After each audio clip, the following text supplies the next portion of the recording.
The floor was slick and wet. The smell of bleach was so harsh it made his nose burn. Jackson was on his knees, a mop in his hand, sweat rolling down his forehead and mixing with the dirt. A voice rang out from behind him. "Kurt, are you done yet?" He didn't answer, didn't even look up. Another voice, colder. "You can take your lunch break when that toilet is sparkling like new." Jackson nodded slightly. The mop scraped against the tile. The side of his knee was scratched from the rough floor. No one helped. No one looked his way. He was the new guy in their minds. But Jackson Harper was no ordinary janitor. He was the founder and CEO of this store chain. And for the next 3 days, he would live as a nobody to find out what was truly rotting from within. He didn't bring a business card, no driver, no name tag, just a man with a pair of old shoes and a sweat-soaked shirt, hoping that others would treat him as they would their lowest-ranking employees. Just a few weeks ago, an internal report had startled Jackson Branch number 47, mass employee resignations, constant customer complaints. No one knows why, but everyone feels something is wrong. Jackson didn't send an email. He didn't call for a meeting either. He quietly came to the store under the guise of a janitor on probation, to listen, to observe, and above all, to feel. What he was about to witness would change the entire way he ran his company. Because what hurt him the most was not the humiliation he received, not the sweat, the grime, or the shouting, but a woman who had silently endured it for the past 11 years without a single soul acknowledging her, without a single thank you, a person the entire store had unintentionally treated as invisible. And it wasn't until that very moment, standing before her tear-filled eyes, that Jackson Harper truly understood leadership doesn't come from a title. Leadership comes from quietly choosing to do what's right, even when no one is watching. The automatic door slid open with a dry beep. No one looked up. No one greeted him. Jackson walked into branch number 47 in a faded grey uniform and a pair of old shoes with a crack on the outer side. A young man at the checkout counter was scrolling through his phone. A female employee stocking shelves glanced at him for a single second, then turned away, as if he were an empty box. No name tag, no one to guide him. Not a single question. "Can I help you?" A man in a polo shirt approached, without introducing himself, without a smile. "You're late." He shoved a mop into Jackson's hand. "The toilet's clogged. Clean it." That was it. No instructions. Not a single kind glance.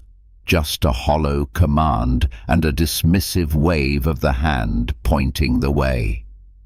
Jackson gripped the mop handle. His hand tightened involuntarily, not out of anger, but because old memories flooded back the early days when he had delivered goods, loaded and unloaded boxes, and scrubbed the floors of his very first branch with his own hands. He had once told himself no employee should be treated as if they are invisible, but now he himself, the founder of it all, was being treated like a passing shadow in the eyes of his management. Just as he turned to walk away, a small voice called out from behind, "Wait, these gloves." A trembling hand held out a pair of old rubber gloves. It was an older woman with silver-streaked hair. her uniform neat but no longer new. Her eyes weren't sparkling, nor were they overly warm, but they held a quiet respect that Jackson had almost forgotten how long it had been since he'd felt. "Thank you. It's nothing." She gave a slight nod, then turned away. Her name was Maria, but at that moment, to Jackson, she was simply the first person to see him as a human being. The break room in the back reeked of cardboard and old coffee. Boxes were stacked so high they looked dangerous. No one showed him where to put his tools, and there was no work assignment board. Jackson fumbled around on his own, searching through cabinets, looking for packs of cleaning cloths and bottles of detergent. As he tried to lift a box with a broken bottom, a young man ran over to help him, his voice low but sincere. "Be careful. This one's leaking." "Thanks," Jackson replied softly. "Tyrone," the young man said, holding out his hand. "Jake," Jackson said, using a fake name.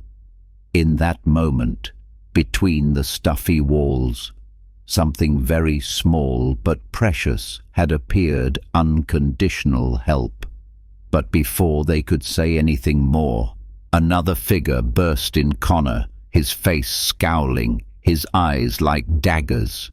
"Just got here and you're already gossiping. Get to work." Tyrone lowered his head, saying nothing. Jackson pressed his lips together and returned to his task. No one asked any more questions.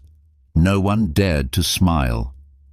The atmosphere in the store was like a silent factory where laughter was a luxury, and invisibility was the standard for survival.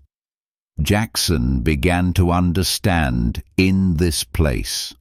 No one greeted you because no one was in the habit of looking another person in the eye.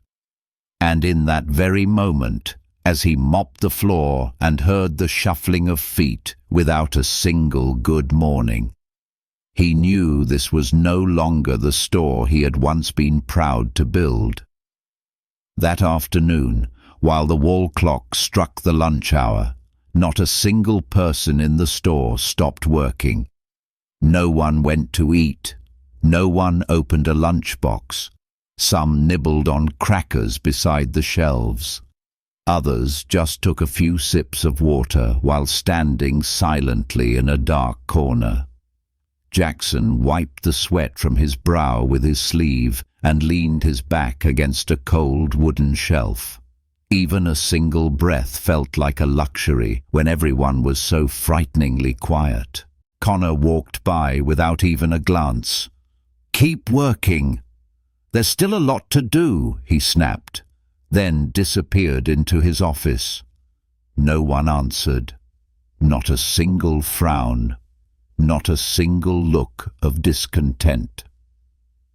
There were only hurried footsteps and the sound of boxes being dragged across the tile, like a muffled groan.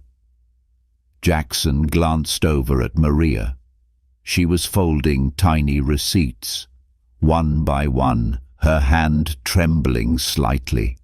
Her eyes were red but still focused on checking each barcode.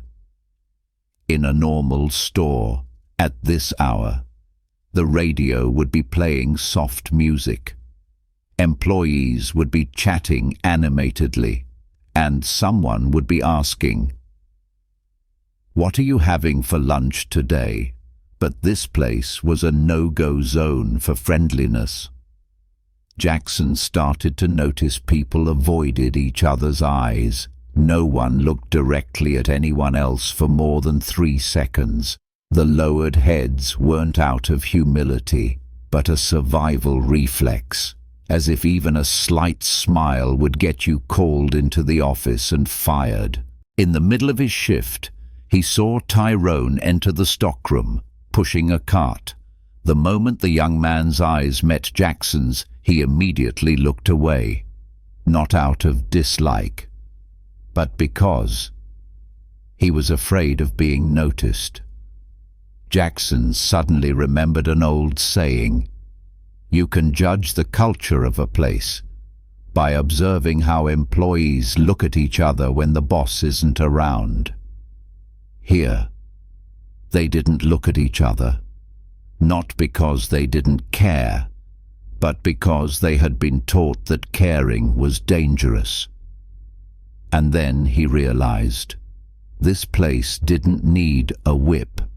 It didn't need threats.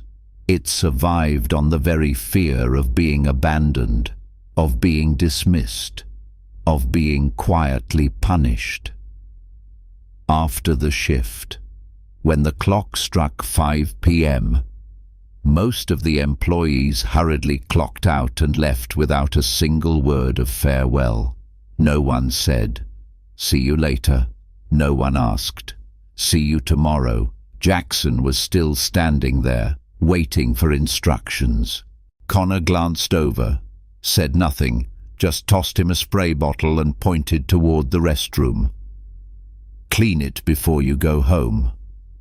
He nodded, turned his back, and continued his work. The floor was dirtier than it had been in the morning. A layer of stagnant water mixed with the sour smell of chemicals and the scent of mildew made his eyes sting. Jackson knelt, scrubbing each tile, each brown streak clinging to the edge of the wall as if washing away his own old pride. When the store lights were turned off and the doors were locked, he was still mopping the floor.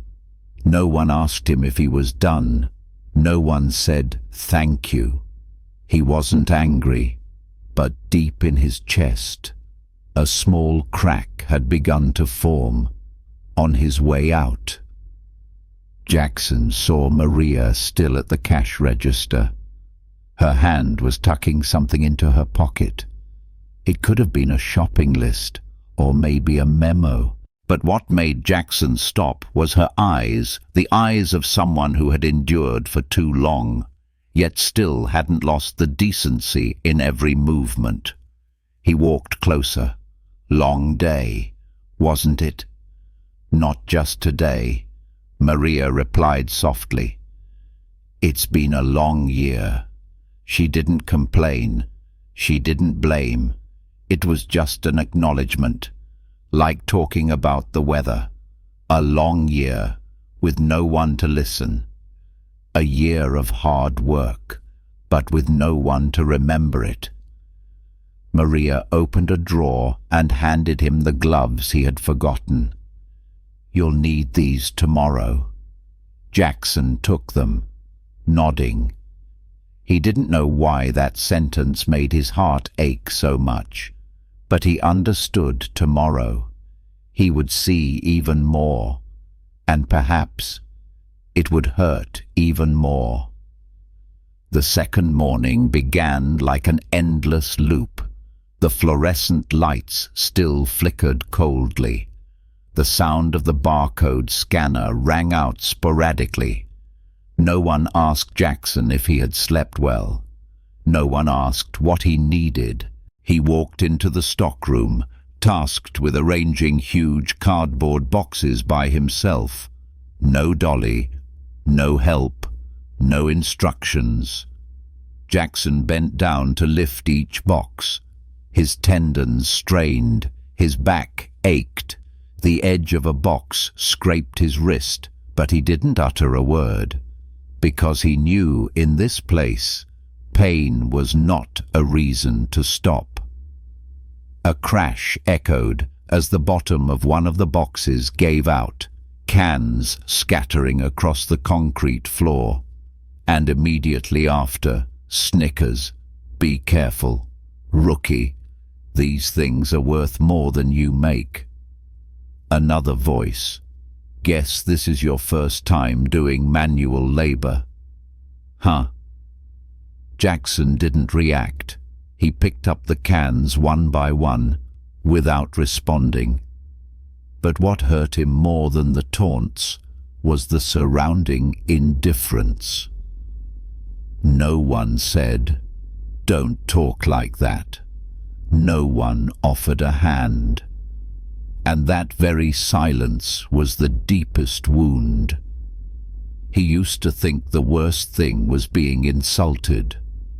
But no, what was worse was being treated as if you don't exist.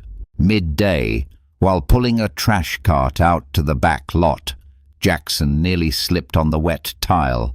He caught himself, but his knee slammed hard into the edge of a shelf. No one asked if he was okay. No one looked. He quietly got up and kept going.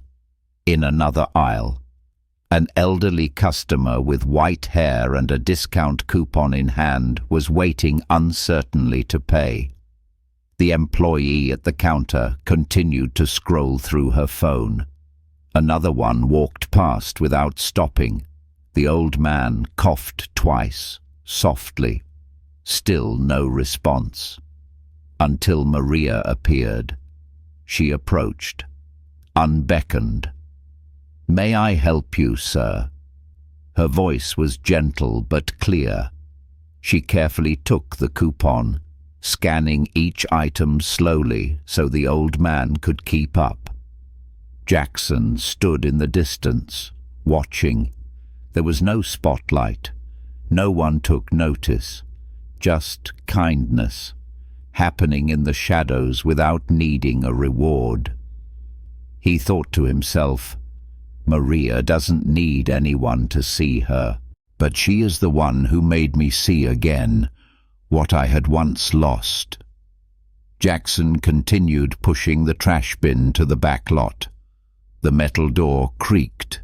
The dumpster area reeked, swarming with flies. He tied each trash bag, sweat soaking the back of his shirt. No one held the door for him to come back in. No one asked if he was finished. He stood there for a few seconds, looking at the tightly shut door behind him. Amidst the garbage and the silence, he felt smaller than ever before, not because the work was dirty, but because of the way the job was assigned, as if the person receiving it had no value. That evening, as Maria walked by, she still wore that quiet look. Without asking anything, she just held out a clean cloth to him. Jackson took it. "Thanks," he said quietly. "Don't mind him. Connor is only loud when people are watching." That sentence was spoken so softly, but it hit him hard, not because it was new, but because it was all too familiar for a place once called a shared home. Maria walked away without waiting for a reply, but in the way she folded a receipt, the way she carefully checked the stock, Jackson realized she wasn't following this store's culture. She was resisting it every single day with kindness. The heat in the stockroom didn't seem to come from the lights or the machinery. It came from the dense, suffocating atmosphere, like a box with no air holes. Jackson was assigned to unload a shipment from the truck out back. Each box weighed nearly 40 kilos. There was no push cart, no help. He asked, "Could I borrow a dolly?" Connor didn't look up, didn't stop typing on his keyboard. "You're a man. Use your hands. Lifting a lot will build muscle." Jackson bit his lip. He didn't argue. He bent down, lifting each box with both his strength and his will. Sweat soaked the back of his shirt. By the 5th box, his arms began to tremble. By the 8th, his fingers slipped from the damp cardboard. An edge of the box tore, cans rolled out. One can burst, its contents splashing all over his shoes. And then, just as he expected. A snicker from behind him. Looks like you've never done a real day's work in your life. Another employee walked past, adding, probably used to sitting at a desk. Now you know what real work feels like. Jackson didn't answer. He bent down, picking up each can one by one. His hands were sticky with cold liquid. The tiles beneath his feet were soaked, but the cold didn't come from the water. It came from the indifference. No one stopped. No one said, "Let me help." No one even questioned why a new employee was forced to lift everything alone. And that weighed more heavily on his heart than any box he had ever lifted. As he was wiping up the last of the spill, he heard slow footsteps behind him. It was Maria. She didn't ask what happened, didn't complain, just gently handed him a dry cloth. "Don't let your feet get wet. You could slip and fall." The sentence was simple to the point of being mundane. But for Jackson, it was the first thing all day that made him feel human. He turned to look at Maria. Her eyes held no pity, just understanding. Then she bent down and began to wipe the floor with him, saying nothing, making no show of it. There was only the sound of cloths rubbing against tile and the steady rhythm of two people from opposite ends of the social ladder doing an ordinary job together. "Don't take what Connor says to heart," she said softly. "He's loudest when he has an audience," Jackson wanted to say. "I know," wanted to say. "I've seen guys like him before," wanted to say. "I've fired a few of them." But he said nothing, because for the first time, he wasn't a CEO. He was just a janitor, and Maria was the only teammate he had. They pushed the trash cart back inside. No one patted him on the shoulder. No one asked, "All done?" But in that moment, Jackson realized something that left him speechless. People like Maria aren't trained to be leaders. They don't need to learn how to care for others. They do what is right because it is who they are. And in a place where all kindness was seen as a weakness, Maria had held on to her humanity not just once, but for 11 years. Customers began to trickle into the store, not crowded, but just enough to keep every employee busy or pretending to be. Jackson stood in the back, holding a box of floor cleaner, his eyes observing like a living camera. At the checkout counter, a man in his 70s was waiting. His trembling hand held a discount coupon and a small shopping basket. No one looked at him. The young cashier kept her head down, scrolling through her phone without looking up. Another employee walked by, squeezing past the man as if he didn't exist. The old man coughed softly twice, trying to get attention. Still no reaction. Jackson held his breath. And then she approached. Maria. No one called for her. No one told her to. She simply saw. "May I help you with your checkout, sir?" Her voice was soft, yet so clear it was as if every syllable was perfectly placed. The old man smiled, as if a weight hanging around his neck had just been lifted. His wrinkled hand passed her the coupon. Maria patiently scanned each item, slowly reading the name of the product as if the old man were the only customer in the entire store. No one praised her. There was no thank you for your customer support. But Jackson, standing in the distance, couldn't take his eyes off the scene. in the middle of a store where people passed each other like air.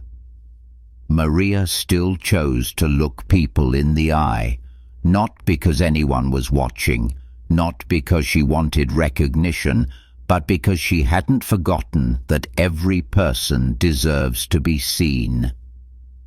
The story lasted only a few minutes. The old man left, bowing his head in thanks. Maria kept no words for herself. She just straightened the receipts, tidied the counter as she always did.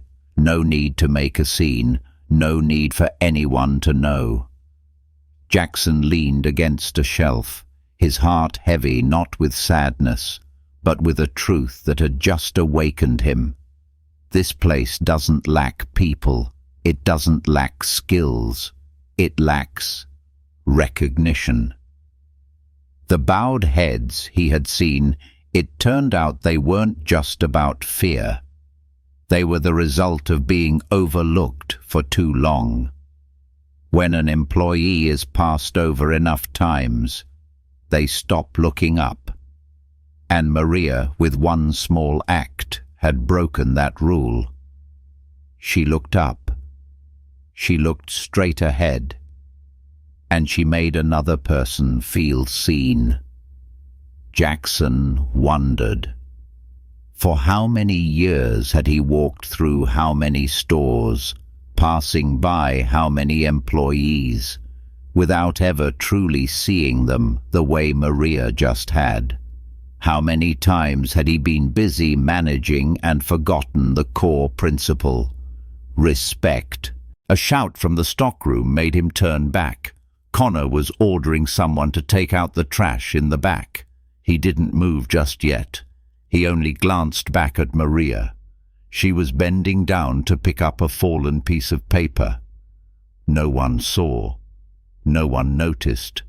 But for Jackson, her eyes today were the very thing that made it impossible for him to remain silent any longer. The afternoon dragged on as if time itself was being held back by the silent walls. The store was still operating, but it had no life. Only hurried footsteps, averted gazes, and commands from the office that came out like soulless. Cold announcements from a loudspeaker. Jackson stood by the toilet paper aisle, wiping dust off the packages. His wrist hurt. His shoulders ached. But what made him choke up wasn't in his muscles. On the other side of the store, Tyrone was fumbling to put labels on a new shipment. One of the boxes had the wrong product code, a small technical error anyone could make. Connor appeared like a storm. "What the hell is this wrong code? Completely wrong. Who did this?" No one spoke up. Tyrone was about to speak, but just as he opened his mouth, "I think maybe—" You think, Connor snarled.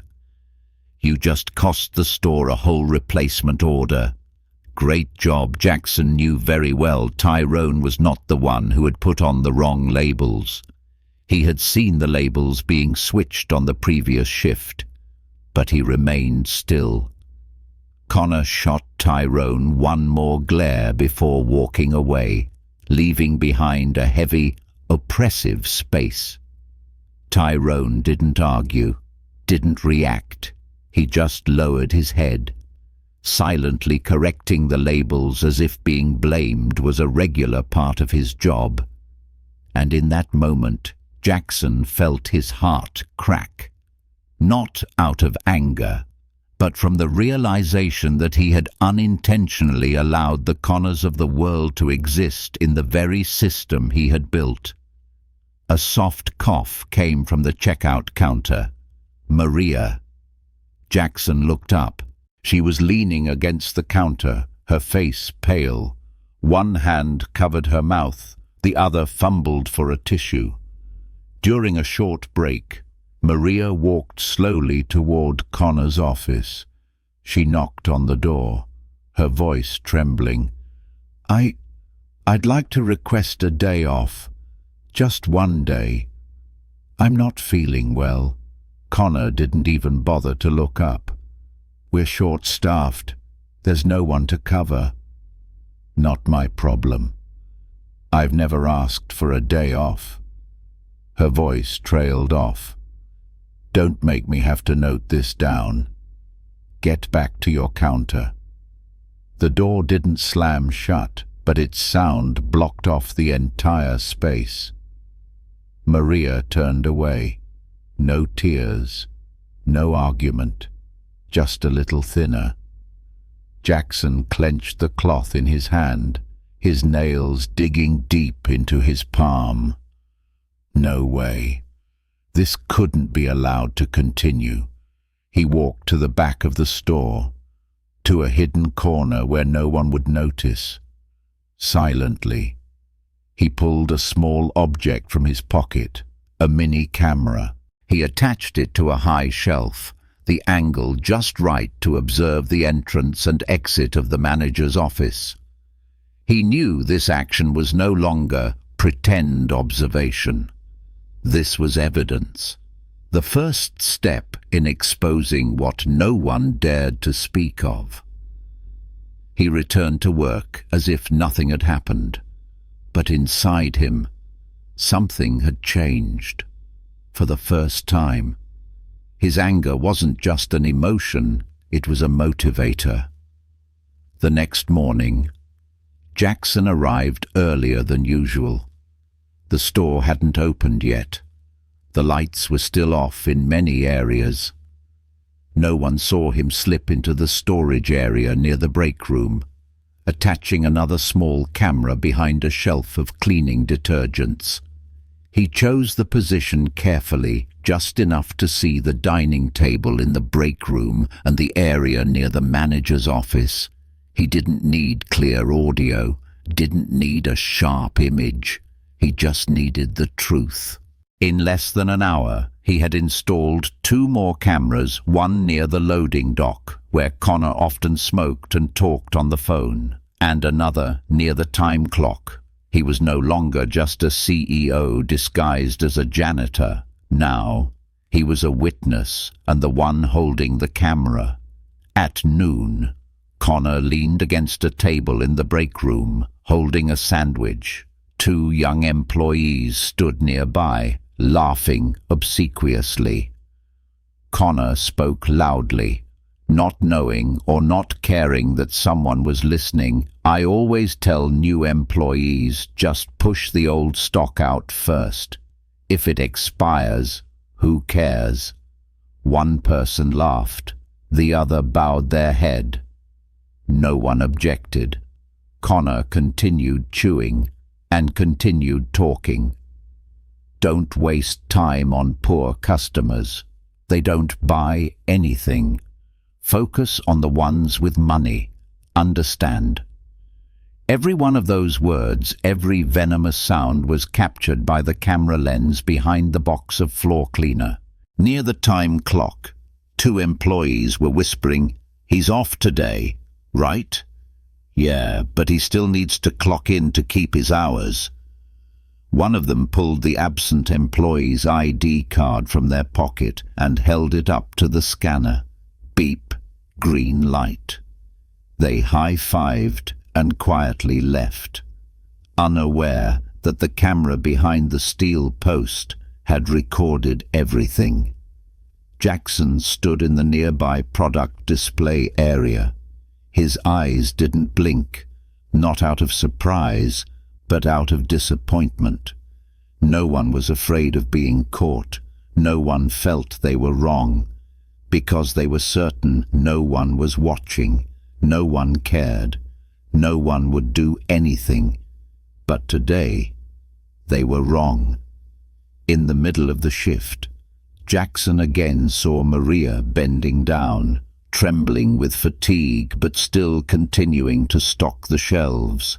An elderly female customer was tremblingly counting her coins, short less than $1 for her purchase. The cashier shrugged. "If you're short on money, I can't sell it." Store policy. Before the customer could step back, Maria had placed a crumpled $1 bill on the counter. She said nothing, asked no one, just did it. The customer smiled, her eyes welling up with tears. Maria gave a slight nod, then returned to her work as if nothing had happened. No one clapped, no one took notice. But Jackson stood there, watching from behind a rack of goods. And for the first time that day, he felt like he was relearning how to be human, not how to be a boss, not how to be a cameraman, but how to be a grateful human being. As evening fell, Jackson sat alone in the break room. In his hand was the first tape he had just reviewed on his phone. Connor with every tyrannical word. The employees with every fraudulent act. Maria with every silent, respectable action. He didn't need more data. He had enough, more than enough. And for the first time since he had set foot here, he no longer felt he was investigating a faulty store. He was standing in the middle of a broken culture, one that he himself had let exist for far too long. Late in the afternoon, weak sunlight slanted through the opaque window of the warehouse. Jackson was rearranging bottles of cleaning solution when Maria came quietly to his side. No greeting, just getting straight to work. The two worked in parallel, in a space full of dust and a silence as still as a church. Jackson glanced over at her. Her hands were trembling slightly, her breathing a little short. Even so, she didn't stop, didn't complain, didn't demand, didn't hope for anyone to notice. He asked gently, "How long have you worked here?" Maria shrugged, as if it wasn't worth counting.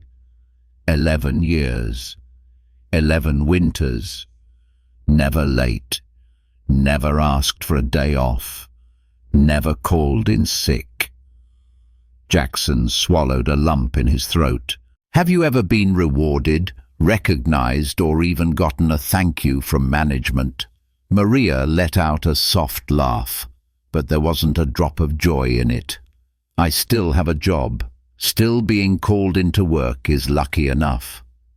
No anger, no blame, just a kind of calloused acceptance after too many years of being forgotten. For people like Maria, presence itself was a battle. Each day coming to work was a testament that even if the world didn't see, she wouldn't let go. At the end of the shift, the store was nearly empty. Tyrone walked by, holding a carton of milk. He said nothing, but as he passed Jackson, he paused for half a second. Just one sentence, almost a whisper. Maybe, you've seen enough. Huh? Then he kept walking. Didn't look back. Didn't wait for an answer. Jackson stood still.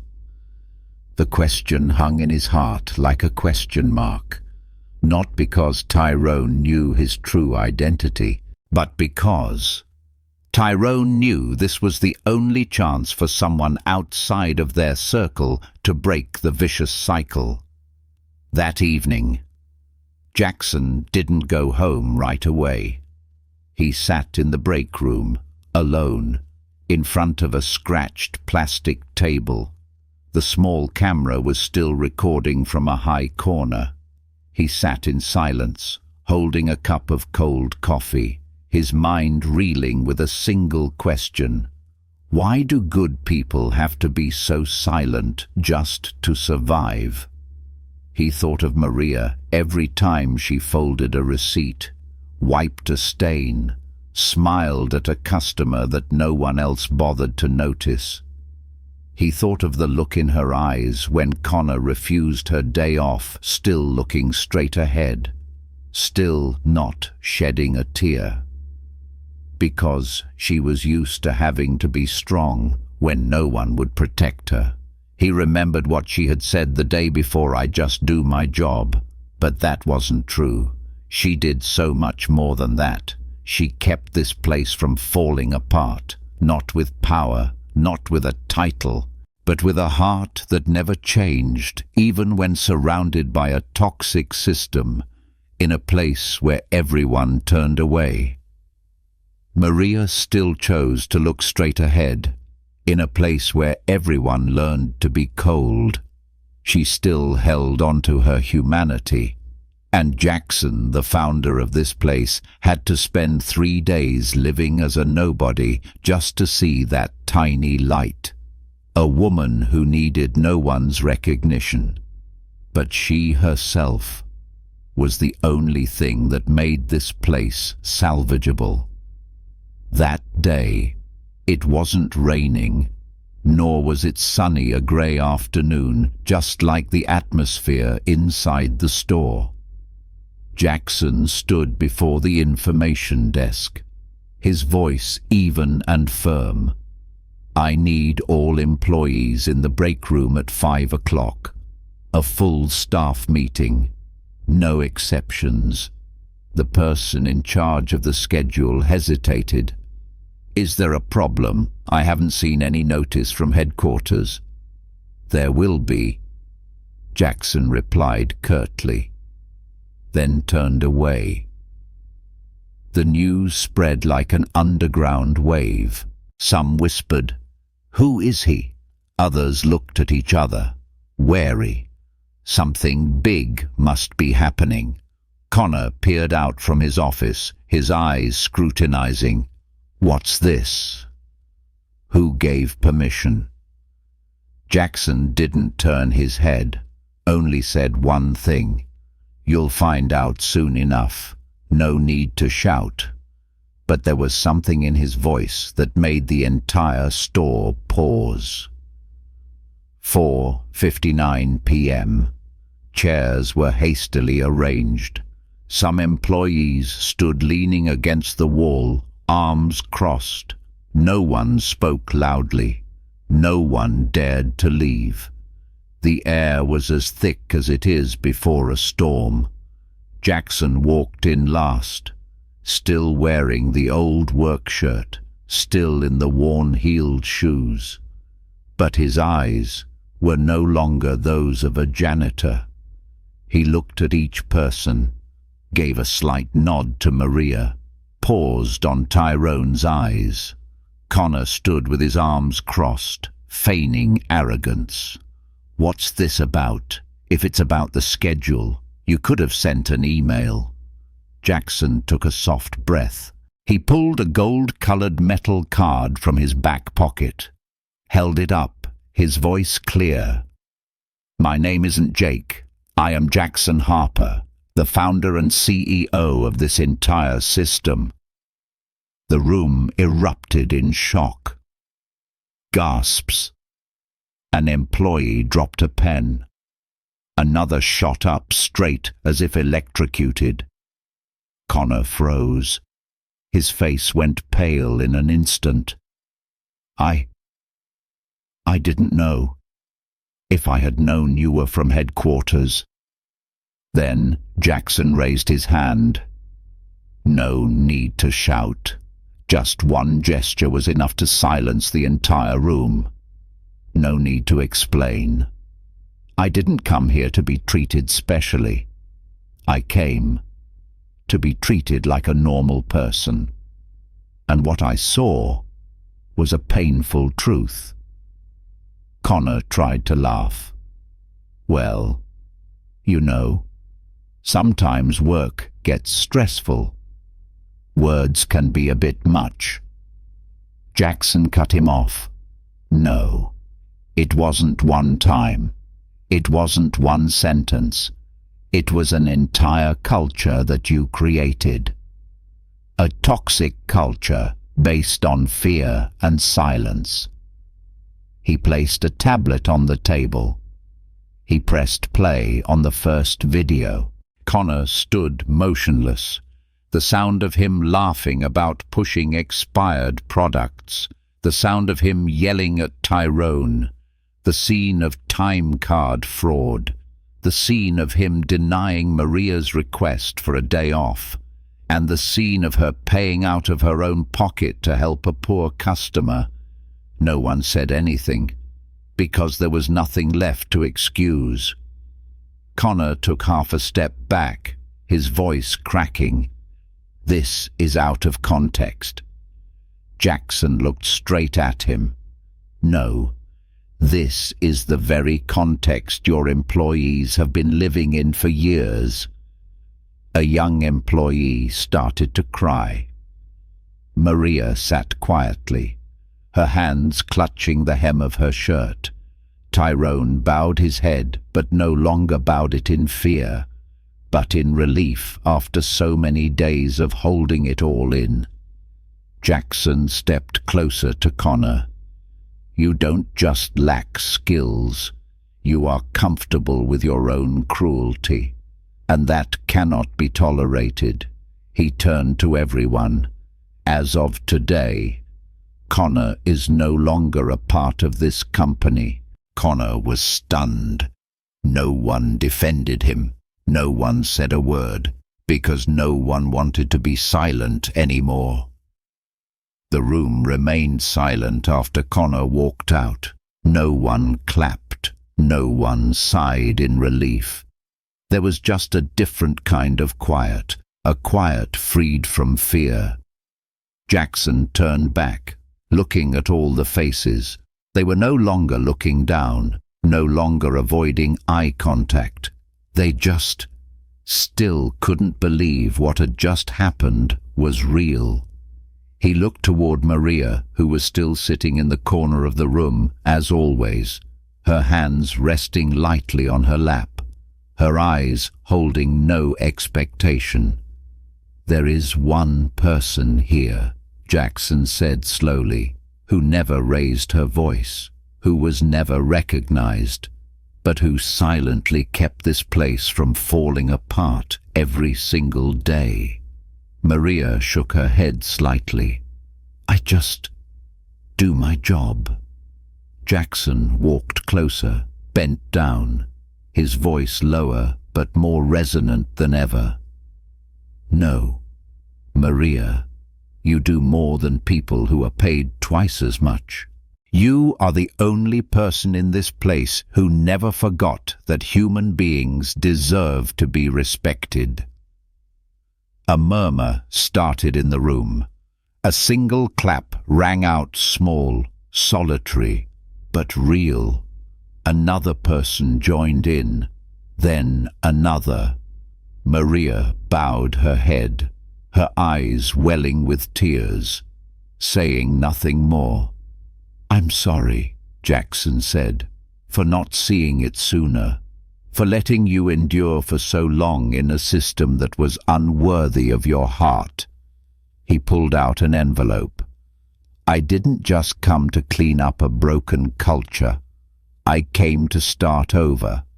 And I want to start by offering you the position of manager of this store officially. A silence stretched on as if time had stopped. Maria didn't stand up, didn't raise her hand, just looked at him with eyes that had grown accustomed to invisibility, now tinged with a bit of shock, then softened. I don't know how to be a boss. You already are one. Jackson smiled. You just haven't had the name tag. He turned to Tyrone, who had maintained a strange composure from beginning to end. And you, Jackson said, you don't have to be loud to be brave. The small thing you said today is the reason I am here. He held out a piece of paper. This is an invitation to join the company's leadership training program.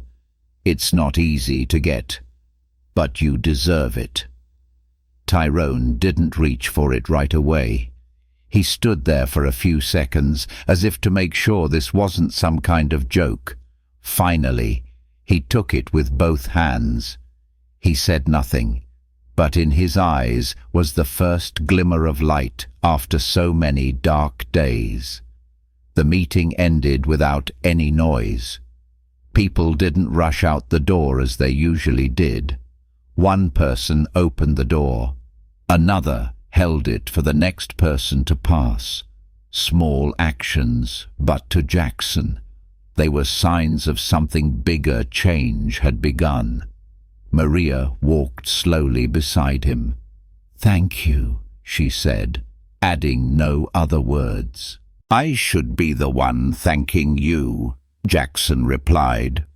Tyrone stood near the door, holding the invitation with both hands, and nodded his head to him for the first time as an equal, without fear. A young employee approached gently. "Can I walk with you, sir? It's just that I've never seen a boss like you." Jackson nodded. He didn't need any more answers.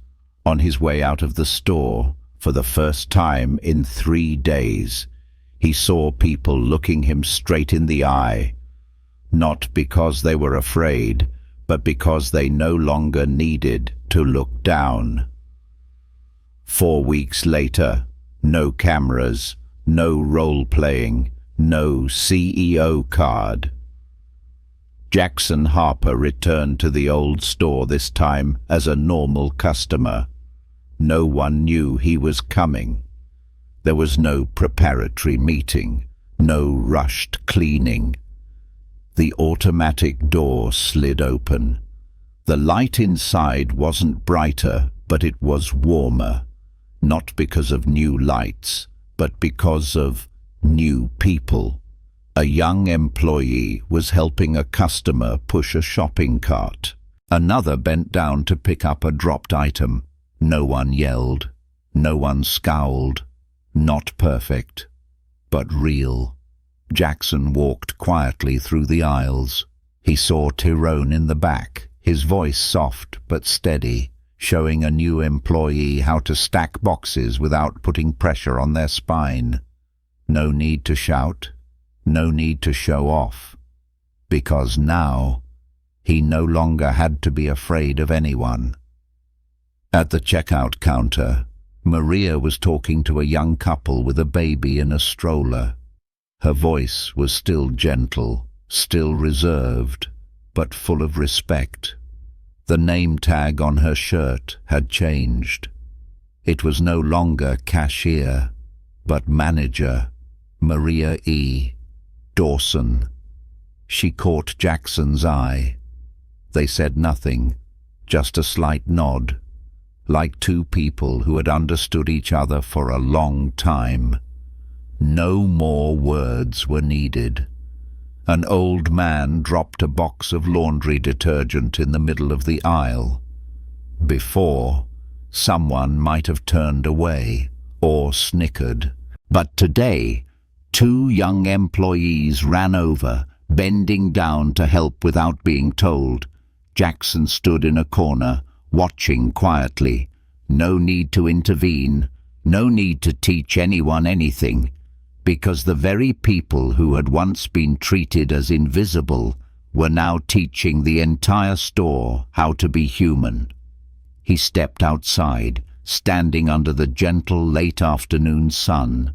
The wind blew through his shirt, a wisp of air like a belated greeting.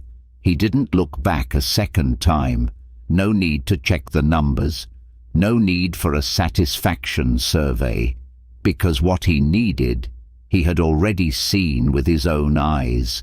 Not sales figures, not charts, but the look in their eyes, the small, kind, steadfast actions, unforced by anyone. Jackson got in his car. Before starting the engine, he looked again at the old name tag he had removed from the janitor's uniform. He picked it up and smiled. Being a boss is about giving orders. Being a leader is about listening. And sometimes, the person who teaches you to listen is the very one you once failed to see. He rolled down the car window, took a deep breath, not to leave, but to carry with him the belief that kindness, if it is seen, will spread on its own. No signs needed, no slogans needed. Just one person doing the right thing in the middle of a crowd that was once silent. And if one person like Maria could change an entire store with her quietness, then how many other Marias are out there, waiting to be given a chance? There are people who walk past us every day, whom we have never truly seen, not because they are small, but because we have forgotten how to see with our hearts. And sometimes all it takes is one person to stop, to listen, for an entire system to relearn how to be human. Have you ever been the one who was forgotten? Or will you be the first one to dare to look again and start the change?